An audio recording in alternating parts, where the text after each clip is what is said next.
गिरिराज धरण भगवान की। कथा का प्राण है ये कथा, बड़े भाव से सुनिए। दिवाली का दिन था, मैया जसोदा ढेरों पकवान बना रही, खोए के, मैदे के, सूजी के, मावे के। सुबह सुबह कन्हैया उठा, मुंह नहीं धोया, हाथ नहीं धोया, मैया चकाचक रबड़ी घुट रही है, खुशबू आ रही है, कहा बनायो, जरा स्वाद तो करा। मैया ने कहा चल चल बाहर हो जा, नहायो नहीं धोयो नहीं, अंदर घुसा है तो पता ना है जय जय को भोग बन रहा है। कन्हैया ने कहा मैया सबसे बड़ी जय जय तो मैं हूं, मेरे से बड़ी जय जय कौन आ गई। बोले अपने बाबा का जाके दिमाग खा, मेरे से बात मत कर। मैया भोजन बना रही थी, क्रोध आ रहा था। कन्हैया बाबा के पास में गए और बोले बाबा मैं अभी मैया के पास में गया, बड़ी सुंदर सुंदर खुशबू आ रही, सो मैंने कहा मैया दिखा खवाए मोय काका बनायो है। मैया ने झाड़ करके निकाल दिया, बोले जय जय का भोग बन रहा है। ये जय जय कौन से का भोग बन रहा है। बोले बेटा हम देवराज इंद्र का यज्ञ कर रहे हैं। अच्छा, बोले उसके लिए 56 भोग बना रहे हैं। बोले वो क्या करेगा। बोले वो कृपा करेगो, जाके काजे हमारे ब्रजमंडल में वर्षा होएगी। बोले बाबा वो कृपा नाय करेगो तो वर्षा नाय होएगी। बोले हाँ। बोले मैंने तो संतन महात्मन के पास में बैठ बैठ के सुना है, क्या कर्मण्ये जायते जीवा कर्मणेवा विलीयते, सुखम दुखम भयम क्षेमम कर्मणेवा विपद्यते। जीव को जिस संसार में जो कुछ मिलता है उसके कर्मों का फल है। सुख दुख भय क्षय सब कर्मों का फल है, और जब कर्मों का ही फल है तो ये देवराज इंद्र का करें।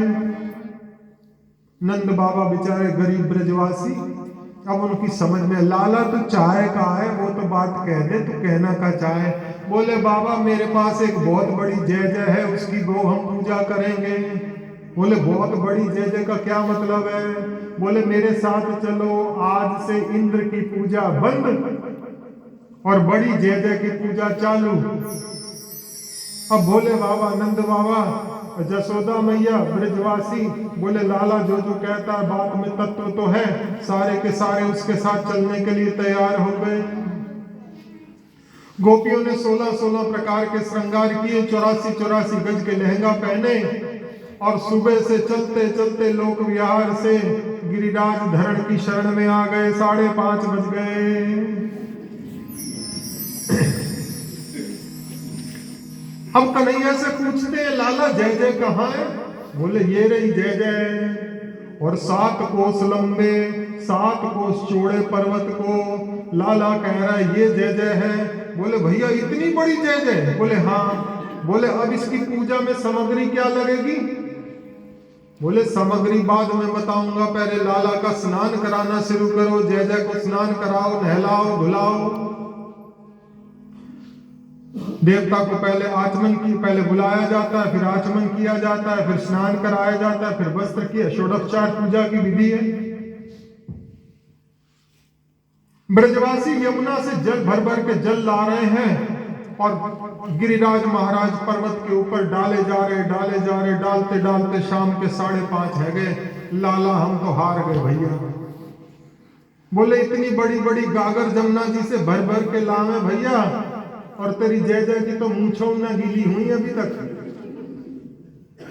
बोले सो तुम सब का चाहो। बोले हम सब का चाहें, सो गंगा जमुना यहीं पैदा हो जाए। लाला ने कहा आंखें बंद करो, और गंगा जी को आज्ञा दी गिरिराज महाराज की तरहट्टी में प्रकट हो जाओ। सो मानसी गंगा की गंगा जी प्रकट हो गई। बोले अब स्नान कराओ, और वहीं से लोटा ले लेकर के ब्रजवासी स्नान करा रहे हैं, और खुद भी धम धम करके मानसी गंगा में नहा रहे हैं। नहावा धोवा जब खत्म हुआ, बोले अब क्या करें। बोले अब इनको तिलक लगाओ, तिलक लगा दिया, अब क्या करें? बोले अब जो भोग बनाया है उस भोग को बनाओ और गिरिराज महाराज के आगे रखो। ब्रजवासियों ने 56 प्रकार के भोग बनाए थे। क्या क्या भोग बना था सुनो। बोले खुरचन है खीर मोहन, खीर सा और खुरमी खीर, खजला जलेबी कलाकंद और बालू शाही है। मोहन थाल बाटी मेवा मठरी मैसूर पाक, केक रसगुल्ला संग रबड़ी सुहाई है। गुजिया नमकीन सेम गठिया सकल पारे, पापड़ पकौड़ी मकौड़ी कचौड़ी बनाई है। यशोदानंद बाबा लेकर सारी सामग्री गिरिराज महाराज के भोग में सजाई है। बोले लाला ये सारी की सारी वस्तुएं गिरिराज महाराज के आगे रख दी। भैया पर्दा डाल दो। गिरिराज कान्हा ने कहा मेरा देवता ऐसा नहीं है जो पर्दे के पीछे खाना खाएगा, आज प्रकट होकर के भोग स्वीकार करेगा। सो कन्हैया ने अपने एक स्वरूप को गिरिराज महाराज के अंदर में प्रवेश करा दिया और जतिपुरा के अंदर से मुखारविंद की झांकी प्रकट हो गई और वहां से हाथ ले लेकर के दोनों हाथों से भगवान भोग को पा रहे हैं। प्रेम से बोलो जय श्री कृष्ण। 56 भोग आ गए। इधर हाँ तुलसी का एक पत्ता दीदी डाल दो इसमें। हाँ ले लो कोई बात नहीं। इतवार है हाँ फिर मैं डालू, नीचे हो तो देख लो, नहीं तो ऐसे ले लो है। चलो ठीक है मिल गया। लाज राखी गोविंद ने। प्रेम से बोलो जय श्री कृष्ण। हाँ त्वदीय वस्तु गोविंद तुभ्यमेव समर्पयेत्। अब भगवान 4 भुजाओं से प्रकट होकर के भोग खा रहे हैं। कन्हैया का एक साथी था मुदमंगल। अब जब सारा भोग खत्म होने लगा, मुदमंगल ने कन्हैया से कही कन्हैया हम बोले भैया तेरी जय जय तो बहुत दिनों के भूखे दिखे भैया, ऐसा देवता तो हमने कहीं देखो ना है। 4 हाथों से पाए रो है, सोया को पेट ही ना भरे, वो तो दिखे कोई प्रसाद वरसाद बचेगा ही ना। कन्हैया ने कहा चिंता काहे को करते हो, कढ़ी चावल का प्रसाद बना है अभी सबको मिलेगा। अच्छा भैया हमने तो नुए कही 4 हाथों से पा रहे भगवान, पता नहीं प्रसाद कछु मिलेगा कन्हैया। चिंता मत करो, हबड़ा तबड़ी मत करना, आराम से प्रसाद पाओ, प्रसाद सबको मिलेगा, प्रसाद की कोई कमी नहीं। अच्छा और जैसे ही मुदमंगल ने कही एकाएक भगवान ने भोजन को त्याग दिया। उसी समय सारे ब्रजवासियों ने जय जयकार करी, महाराज जय हो। ऐसा देवता ना देखो जो प्रकट होकर के भोज ग्रहण करे। बोले अब क्या, अब कोई कमी रह गई तो बता दो, पूछ ले अपनी जय जय से।